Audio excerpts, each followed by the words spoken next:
Tanya Plibersek, welcome to the program. Hello. So let's start on your plans for this new agency, Environment Protection Australia. Can you just clarify under your plan, who would make the final decision on a mine approval? Would it be the independent agency or would it be you as the minister? Well, under the proposal we've got, the minister has the final call on decisions, but as is the case now with the department, can delegate those sort of everyday decisions to the EPA. I mean, this is the first time that Australia would have an Environment Protection Agency. It'd have strong new powers and much higher penalties for deliberate wrongdoing. For example, now about the maximum penalty that you can apply if a company's deliberately done the wrong thing with the environment is just under $15 million. Our proposal is that you would take that maximum penalty up as high as $780 million for deliberate wrongdoing and bring it into line with serious financial crime. The EPA would also have much stronger investigatory powers. It would have the ability to issue stop work orders if there was imminent environmental damage. And of course, the Environment Protection Australia would also have an educative role to work with project proponents to make sure that they're designing those projects in the right way so that we get better environmental protections from the start. But the big sticking point for the Greens and some of the crossbenchers in particular is whether this new EPA would consider the impact on climate change of any new coal mine or gas project, for example. So can you clear this up? Will you allow any sort of climate consideration as part of this, or would that be off the table? Well, we've made very clear that the laws that deal with carbon emissions in this country are the safeguard mechanism that was designed with and negotiated through with the Greens and the Teals and other crossbenchers. We have a safeguard mechanism that has legislated a pathway to net zero in this country. So no climate consideration as part of the emissions reduction. Well, no, you don't have two separate laws trying to do the same thing.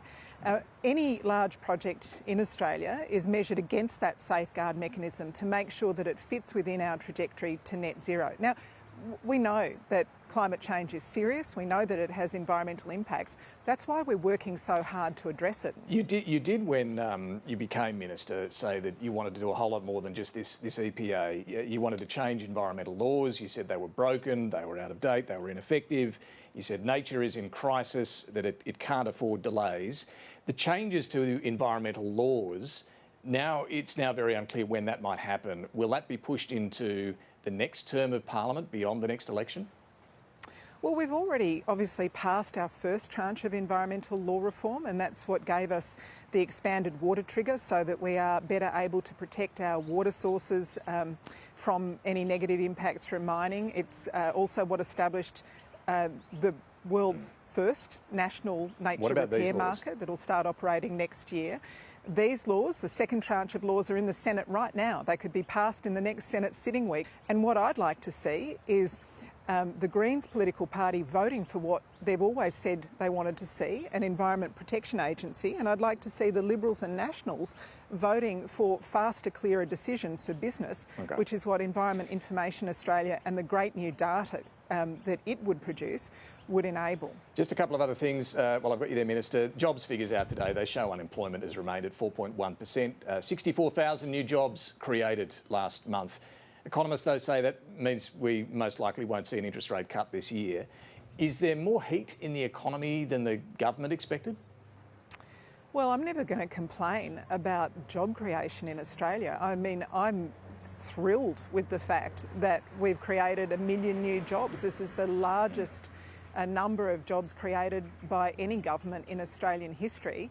And it's exactly what Australians want right now. They want to know that they've got a job tomorrow and next week and next year that they can keep bringing in the pay packet.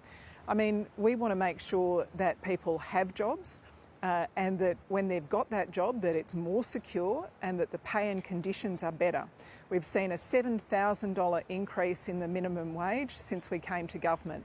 And of course, on top of that, we've seen these really substantial tax cuts for more than 13 million Australians, not just the top end, as the Liberals were proposing, but every single Australian taxpayer. And we clearly, want more jobs, we want them to be more secure with good pay and conditions, and we want to make sure that people are, when they're earning more, keeping more of what they earn as well. No, we've certainly heard that message, and we know the government is happy about today's jobs figures, but we did see this week Labor falling behind the coalition in Newspoll for the first time.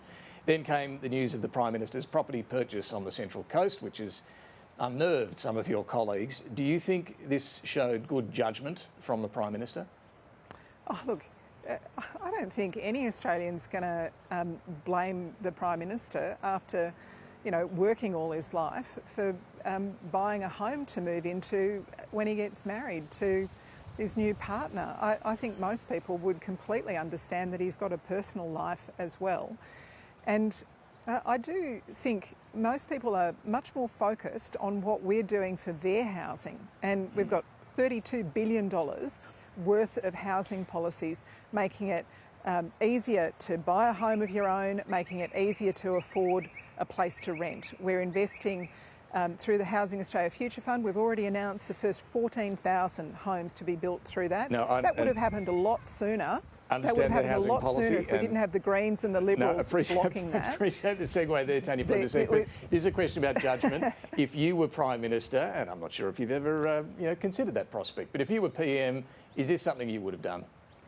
You know what? I know the Prime Minister is focused every minute of every day, not on himself, but what he's doing for the Australian people. And that means the housing policies that we're delivering for them.